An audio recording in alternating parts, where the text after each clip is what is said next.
This video is not one for the purists. I'm going to be working on a photo with a freestyle, creative edit and hopefully coming up with something much more artistic than what my camera captured. I'm going to be working in the very creative photo editor, Luminar NEO of course, and if you're a member of my channel you can get hold of this file to follow along with, and if you don't have Luminar NEO yet I will put a link to it in the description below along with a discount code as well. Right, let's load up the photo I'm going to be working on and see what we can do. So I was at a place called Cannibal Bay in New Zealand and I saw this awesome rock stack over here and also these birds as well. So I got a little bit closer and it was actually really dangerous to do so. I ended up on this rocky element here. I also wanted to capture this rock stack as well. We had the water breaking against it. It was really interesting. So I'm either going to work on this image here or this one, which is probably preferable. It doesn't have the water blasting over here, but I think I prefer the fact that the colony of birds has taken off and we've also got a little bit more water interest around here. So the first thing we need to do is look at our image with a critical eye and decide what we actually want to do. What is the purpose of our photo edit? And a couple of things strike me straight away, one of which is technical, which is the fact that we don't have much detail going on in the rock in the foreground here or on the left hand side. I want to see more interest in those rocks. And the second thing is more of a creative thing, which is the sky is very flat and dull, and I'm wondering whether we can use Luminar NEO to actually introduce a more interesting and compelling sky. So to overcome the lack of details in the shadow, I am going to use a little hack, which is to drop this into the HDR merge tool. I don't have any other bracketed sets. All I'm going to do is click merge and the HDR merge tool will actually reintroduce some detail for us into the shadows. Not only that, but we're going to get a bit of recovery in the highlights there as well. And just like that, there we go. This is our HDR version, which is just a little bit too strong for my liking. But that's not a problem at all because we can reduce this effect and introduce it only where we want it as well. So I'm going to combine the best of the original file with this new HDR merged version. So now we have the HDR layer introduced over the top of our original layer, and we can see that if we increase the opacity to 100%, this is all of the HDR layer, bring it all the way back to 0. That's our original, and by default we're sat at 50%. Now I do like the interest that the HDR layer is bringing into the rocks, but I'm not really fond of what it's doing to the sky. There's just a little bit of haloing going on. So what I'm going to do is create a mask so that we only see this effect over the foreground. And rather than coming in and selecting the mountains and then adding in the water and doing it that way because you may be left with little patches, missing parts, what I'd prefer to do is actually just select the sky and then flip that around. So I'm going to come to the mask actions here and I just want to again show the mask and I'm just going to invert it, and now you see we have the opposite. So that's like everything apart from the sky, but we can see that the sky mask wasn't actually perfect. So I'm just going to grab the brush, crank the strength to 100 and not erase it, so I'll undo that. I want the paintbrush version. Just paint these little areas in, and now if I close that down, we have the HDR effect applied to all of the foreground but none of the sky. But I don't want it everywhere. I want to emphasize certain areas. So again, I'm just going to refine that mask, and I'll do that with my brush, erase, and this time drop the strength down, work with a nice big brush and just start to remove the HDR effect from where I don't want it. So I'm going to take it away predominantly around the edges of the frame because I want the majority of the detail to be towards the center of the frame because that's where I want people to look. I'll just remove a little bit from the water there because I don't want any distractions to be in the corners of my frame. So by adding this HDR layer, we've done a couple of things. We've recovered all the details in the highlights and introduced some of those lovely details into the shadows again. But as a consequence, we've also got more of an illustrative look going on.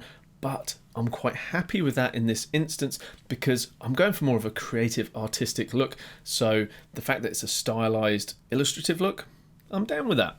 Because I want to work on this image as a whole rather than individual layers, I'm going to need to actually create a new file based on this. Let me show you what I mean. If I just make a big change here and boost the exposure up, that is only affecting this HDR layer because that is the one that's highlighted in blue over here. That is the one that we're working on. And I want any changes that I'm making to affect the photo globally. So what we need to do is actually export this as a new photo. And when you do use this method to create a new base layer, I would recommend keeping your format in a TIFF 16-bit and also Adobe RGB color space. That's going to give you the maximum amount of information to carry on working on your edit. So now we have two photos that look identical. However, this one is a combination of the two photos merged together. As you can see, we only have one layer now, and that's perfect because any changes I make, like I did before, rather than that affecting just the HDR layer or just the layer below, we're working on the photo all together. So to kick things off, I might just jump into the Enhance AI, see whether I like what it's creating. And that's not bad. I feel like we're getting a little bit overexposed in these hotspots here, so I certainly wouldn't want to take that as far as that, but we might want to pop in just a little bit of that accent AI. Something like that's not bad. And I'm also going to jump into the structure AI to see what that can do for bringing out detail in these rocks. Now, although currently that effect is far too much from what I'm after, I'm going to be able to come in and just mask this in only where I want it. So I'm just going to build this effect up. If I set my strength really low, I don't know, something around 10, 11, and I click and I start painting, straight away, all of that effect of structure AI, it just disappears.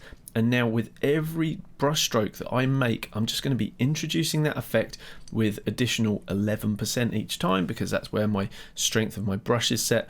And so I can just start painting that lovely structure effect in. And I'm just going to focus on the areas again where I want people to look, and just check my progress before and after. Pretty subtle at the moment. Let's do a larger pass and maybe just pop a little bit along that rock at the front there. Before and after. Okay, that's cool. Okay, we've got a whole heap of detail going on there. Maybe a little bit too much, but you know, what the hey, we're getting creative with this. If we look at our histogram here, we can see that we don't have a full distribution of dynamic range, so perhaps we do need to just work on the contrast a little bit, and we can either do that with the develop tool and just grab the smart contrast slider. That's certainly the quickest way to do it. And normally, to be honest, I would actually work in curves, but you know what? For the sake of this one, smart contrast, that seems to be doing a good enough job. But what I don't want to do is bring people's attention to all of the water here and around there. I want to kind of stay focused around the center of the frame, more on the rocks than the crashing water. So again, I'm going to be masking this effect in. And this time, because I know I want it around the center of the frame, I'm just going to click and drag a radial gradient. And I'm going to grab one of those points just to turn it more elliptical. And if I come to the develop tool, click that and jump into edits, because as soon as we close the tool down, it disappears. And we turn the eyeball on and off, you can see that we're actually introducing more contrast around the area that we wanted. So again, we've got the opposite or the inverse of what we want. So if I show you the mask, you can see that where it's red, that's introduced that effect of the contrast around the edges. I want it in the center. So I'm just going to invert that. And now it's going to pop that effect just in the middle of the photo. So let's have a little look now. Here's our before, here's our after, before and after. Not bad. I feel like the highlights might be getting a little bit too bright, so we'll just bring those down and maybe just control the whites as well. Before and after. Okay, let's jump into the landscape section and just see whether these tools are going to help us out, because we've got the dehaze, and this photo is definitely one that is suffering from a little bit of haziness. I'm pushing that rather obnoxiously to 100, but just so I can see what it's doing for me. So before and after, not only is it cutting through the haze, but it's also introducing a bit of color contamination as well. But you know what? I don't mind a little bit of that. So we'll pop some of that in. What about the golden hour? And as you can see, this introduces those golden colors into our photo. But because we are already heading towards a vibrant yellow hue on the face of this rock here where the sun's hitting it, we're just taking it a little bit too far when we introduce that. So I'm not going to push that too far, but maybe we'll put a little bit in. Let's look at our before and our after. Yeah, sure, we'll go with that. I'm not a huge fan of the foliage enhancer, but if I grab that and push that up, you can see that we're starting to reintroduce some greens into where we've got this, I'm guessing moss or lichen growing up on the rock summit up here. So maybe I do want to push in a little bit of that just to re-enliven that greenery. Okay, although I wanted to bring back detail into these rocks in the foreground, I find it's just a little bit too much. It's a little visually distracting. So I'm going to jump into the Relight AI and just see whether bringing down this brightness near can't help just to lead our viewer's eye further into the frame by darkening that down. So here's our before, here's our after. That's not bad. Let's bring the depth down a little bit because I just don't want it going in too far into the frame. And one other thing that's happening in the foreground is because it's in shadow, it's very blue, very cool. So I'm just wondering if we grab the warmth near slider and just boost that up, it might help to just neutralize some of that blue we've got going on here. So here's our before and after. Yep, I'm happy with that. Let's move on. And what I'm going to attempt now is probably the bit I'm most looking forward to, and that is a complete sky swap. And I do reserve my sky swaps for specific purposes. I would much prefer to capture the sky looking amazing while it's there, but it doesn't always happen. This was a limited opportunity getting this shot, so I've got no issues with just using a little bit of creative license and swapping out the sky for something that's going to give this image more impact. Like I say, I'm going for an artistic photo edit here, not a documentative edit. So let's see what we can do. Okay, let's open up Sky AI. And of course Luminar NEO does its usual recommendation for this photo. And to be honest, that's not really what I'm after, but what I'm really pleased about, as I zoom in around the birds, you can see that the mask has actually worked perfectly around the birds here. I wasn't sure if that was going to do it or not. So now we just need to find a more appropriate sunset. Something like that looks pretty good, but my problem with that is this is one of the skies that ships with Luminar NEO, so a lot of people are familiar with it. So if I'm introducing new skies, I like to use something from either my sky library or something that other people maybe don't have access to. So there's a sky library that I like to use. It's got 300 high quality skies, you know, more than enough to choose from. I'll put a link to that one in the description below. But yeah, if you're looking at creating something original and unique, try to steer away from the skies, which are very good, but the ones that actually ship with Luminar NEO. So let's find something different. That's quite a nice sky there, and the fact that the colours aren't matching at the moment, I'm not too concerned with that because we can actually use the Relight tool to match it up. But look, this one's actually not too bad. The problem is you can see from the highlight on the cloud here that the sun is on the wrong side. I like the colours because I feel like the orange illumination in the sky matches the illumination on the rocks. We've got the cool blues that kind of match what else is going on in the scene. So now all we need to do is to flip it so that the light is coming from the correct side. And you can see that there's just a little bit of an anomaly here with that transition zone between the horizon and the sky here. So let's see if we can't fix that up. Maybe if we grab the, yeah, okay, look, we just need to move the horizon line down slightly. And when I did that, I noticed that the sun is actually quite low in the sky, which isn't going to match what is actually going on in our scene, because if we follow the shadow line here, the sun would actually be somewhere kind of up this direction. But I don't think it's going to matter, to be honest. I think we can fake that. Right, let's have a little look at the relight strength, and I'm just going to push that up, because the higher you take that, the closer the colours in the foreground are going to be remapped to match what's going on in the sky. So I'll take it away, bring it up. Okay, we'll go somewhere around the middle is okay. And let's grab the relight saturation and have a little look what's going on there. That's 100%. Double click to reset it. Yeah, I don't want too much of that. A little's going to go a long way in that instance. Now, while I like the sky, I'm not a big fan of this cloud sticking out of the rock here. So I'm just going to see if we can actually clean that up. And to do that, I'm going to use the clone tool. So what I want to do is try and replace this with similar colors, similar tones. So I'm going to click over here to sample and start painting. That's lightening that area up, probably a little bit too much. I'm not going to be able to get a perfect match here, but we'll give it a go. I'm just sampling from different areas just to try and create a look that isn't too uniform. And because I'm working with 100% strength, it's really not blending in very well. So I'm just going to go over that a couple of times with some resampling and just see if we can't clean this up a bit better. And now I've come in here, I've noticed that there is a nasty kind of noise halo going on around the object here. So that is something that we're going to have to address. but I'm pretty confident that we can sort that out. Okay, let's have a little look at what we've done there. This is with that cloud, and this is with it gone. Why have I got rid of that? Well, I just find it a little bit visually distracting. It's like visual chaos, like a dirty room or something, you know?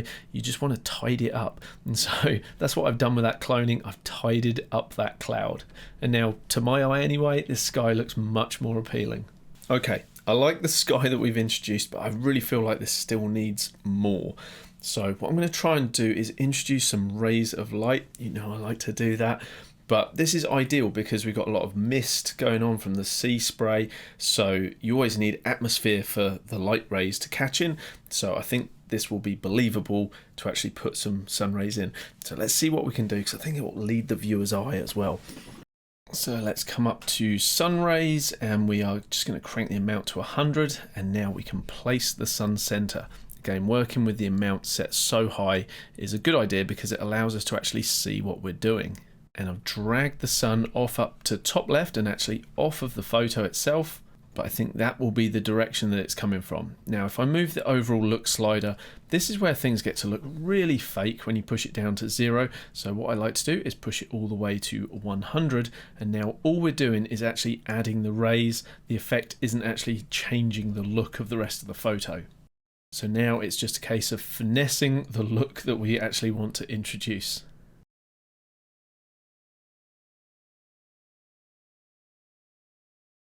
Currently the sun rays are very white, so I just want to actually make them more yellow so that they tie in with the rest of the photo. Now I know that currently this looks completely unbelievable, but we're going to refine it and make it work. So I want to bring the amount down to a point where we're not getting that little bleached area there. If you see, if I put that back to 100, we're just blowing out those highlights. So I want to make sure that they are being controlled. And now let's just have a little tweak of these settings just to make sure that we're happy with how this looks. And we'll toggle the eyeball tool just to see how obnoxious we've made this. Okay, it's a little bit too much at the moment. We'll just knock it back a little bit more. And this is where our masking is going to come in again. I actually just want to have this effect coming through here and perhaps not illuminating the whole sky there. So we can create a tapered effect. Let's have a look. Okay, so now we've refined that just to this area here. If I want to carry on editing it, I've got to jump into the edit section. And I'm not sure if this is going to work, but I'm going to try actually taking away a couple of strands through here. So I'm going to switch to arrays, push my brush, I don't know, somewhere around 30%, reduce the size, and now I'm just going to click down here, and I'm going to hold my shift key and click up in this top corner here. And that's going to draw a line of the eraser. And I can do that again. Let's do one more, click there, and then click in this bottom half here. Let's push the strength a little higher and just reduce the size a little bit as well. And I'm going to do the same again. Click once in the corner, hold the shift key, click at the top there, and you can actually see what it's done there. Now I've pushed the strength a little higher. We can actually create some custom rays ourselves. So it might need a little bit of refining, but you get the idea. When we're in the mask, we can switch to the eraser, click in one place in the screen, hold shift, click in another, and it's going to erase a nice straight line, and so we can fake our sunbeams. Okay, let's have a bit of fun and see our before and our after, just to see where we've come from and where we've got to. And if I'm happy with the direction I've gone in, and I kind of am, we can just press on. So I'm just going to put on some finishing touches here. Won't take too long now. Let's just work on our contrast by jumping into the super contrast tool. Such a good tool, this one. So I'm going to crank the highlights up, and what that's going to do for me is if I push the highlight balance to the left, it's going to brighten the highlights up. If I push it to the right, it's going to darken them down. So it's a really nice way to actually control the highlights, midtones, and the shadows. To be honest, I'm currently pretty happy with the highlights, but maybe the midtones just need a little bit of work. So let's push that up. Have a look what happens when we brighten them up, and then what happens when we darken them down. It's just adding in a bit more visual contrast there. Let's have a look at before and after, and perhaps we could work on the shadows as well. So let's boost the shadow contrast to 100. Currently we're brightening the shadows up, but I think I actually want to darken them down just a little bit more. Somewhere around 23. Let's have a look before and after, before and after. Now, it's possibly just a little bit too aggressive, so what I'm going to do is actually reduce the effect by 50%. And a really quick way to do that, rather than bringing the sliders down, is just to set your brush to a massive size, 400's as big as you can go, set the strength to 50%, and then paint over the whole photo with that 50%, and when you release, you've now got 50% of the effect we just created, and I think that's just a little bit more tactful. Let's go with that. I might throw in a little bit of atmosphere AI as well. I told you I was going to throw just about everything at this. So let's crank the amount up. This is mist at the moment. I don't really want to add any into the sky because I like the vibrancy of the sky, and that's just kind of bleaching it out. What I want to do is actually add the atmosphere to the floor. So a layered fog is a good approach. Let's push the depth to 100, push the amount up so we can actually see what's going on here. And toggle on and off. I don't want to bleach out what's going on with the birds here, and I also don't want it too light either, so I'm just going to grab that lightness slider, put that somewhere around there, and now I've got the general look I want from the Atmosphere AI tool. I can come in and paint it in only where I want it. I'm going to use the left bracket key just to reduce the size of what was an obnoxiously large brush and bring that down. And I often like to do this, just this kind of dabbling between the mask that the AI generates for the Atmosphere AI and other tools as well, and then a mask that I control as well. So it's kind of like the best of both worlds. An AI mask with the custom control of painting in only where you want it. And now we've got the look we want. We can just refine that amount slider from nothing, 100, and just kind of back and forth until we find that little sweet spot that we're happy with. Not too much, just a little bit's going to go a long way. Okay, how about we help to draw the viewer's attention to the center even more with a vignette? So let's give it a whirl. My only concern with bringing a vignette into this photo is the fact that we'll be darkening the top left corner, which is where the sun rays are coming from. So it might just look a little bit weird if we're darkening down what effectively is the direction of the sun. So one thing that's missing from this tool is a mask. Just about everything else has a mask, but the vignette tool doesn't. I would love to just erase the vignette from that top left-hand corner, but I can't. So we'll just put a little bit of it in, not too much. And because we added quite a lot of detail with that HDR tool early on and the structure AI as well, I think a nice thing to do would be to try and soften that down a little bit. And what better way to do that than with one of my favorite tools, the Mystical tool. So look at this, I crank this all the way to 100. Look at that soft, dreamy quality it gives the image. Again, I don't want to take it that high, do I? But you know, I think I want a little bit of this, and I also want to play with the warmth on this occasion because currently it is a very warm look that we've got going on here, but I don't want that through the whole image. What I'd like to do is create a sense of balance, you know, a little bit of harmony between the warmth on the rock here and the sun rays, and then the cool effect around the rest of the frame. So by dropping the warmth slider down here, and we toggle the before and the after, we're kind of getting the best of both worlds. And if color grading is your thing, one other really neat trick that we can do is to actually come into the curve section here, and what we can do is grab one of the channels, and I like to work in the blue channel, and actually pull away the blue effect from the highlights. And you do that just by grabbing that top corner and bringing that down, because that's just going to remove the blue from the highlights. So I don't take it too far. And then I balance that out by bringing the bottom corner up, which is going to inject blue into the shadows. I don't want to take that too far either, but you know, just a little bit, just to nudge those colors into a more harmonious palette. So before and after, you can see the difference. It's really subtle, but it's just a nice little harmonious pop. And we can also do some final finessing with the curves tool as well, just in the main channel. And what I'm going to do is actually lift up our shadows, so we're not having a pure black in this photo, but I am then going to bring down the shadow point just to add contrast. Perhaps we want to just grab this and have a little tweak, make sure that we're not making things too dark. Let's see, here's our before and our after. Before and after, and that's just one more creative tool we can use to push this away from a photographic representation and clearly say I am making a creative decision to turn this into an art piece. Now I think I like the colors, but what I'm going to do is actually add one more tool, one more, why not? And that is the dramatic tool, because if I show you what that does, you know what this does if you use Luminar, but it gives us this really distinctive black and white, edgy, contrasty look. And while I don't want to go anywhere near that heavy-handed with it, if I push that there, you can see what happens as I play with the local contrast. You drop it down and you get something that's a little more believable. You push it up and you get something that looks more akin to nasty HDR. So I'm just going to push that a little lower than the default value. And now I'm going to grab the amount slider and just tickle a little bit of that in, because that's just going to take the intensity of those highlight colors off just a little bit. And I think that just helps giving it a more subtle color palette. I think I'm happy with that.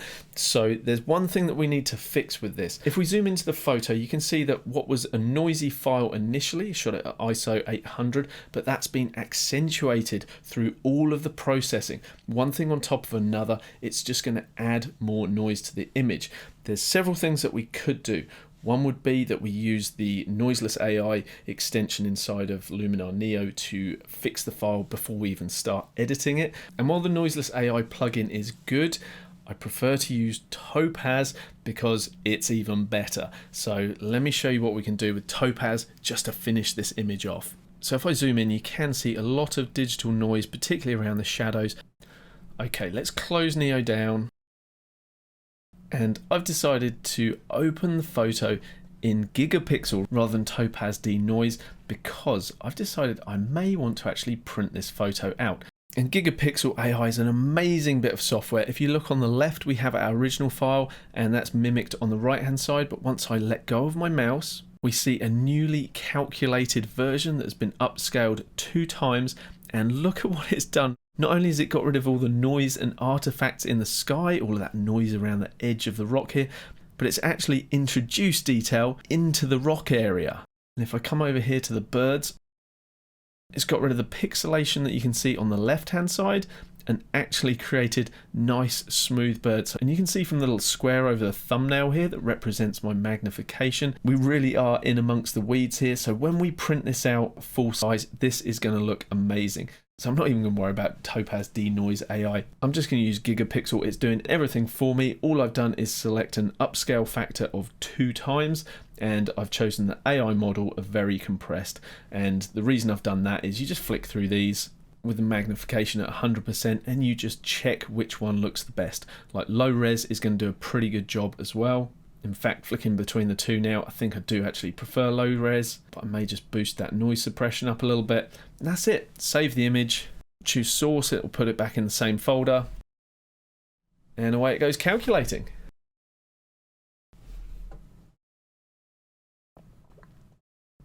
And that's done for me, but how long it takes depends entirely on your processor.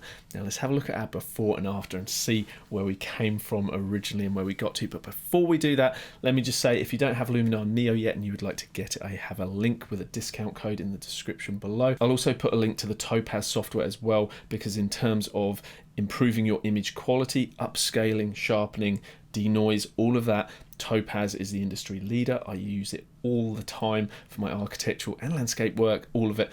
So check that out. But let's have a look at our before and after and see whether this creative edit has actually improved my original photo. Here's our before, and here's our artistic Luminar NEO edit.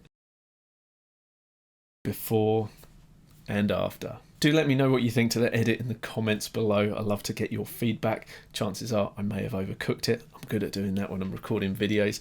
Anyway, hope you enjoyed it, guys. I'll see you in the next video. If you like my editing videos, you might want to check out that one there. If you haven't subscribed already, I'd appreciate having you around. You can do that by clicking that button right there. See you in the next video. Thanks for watching.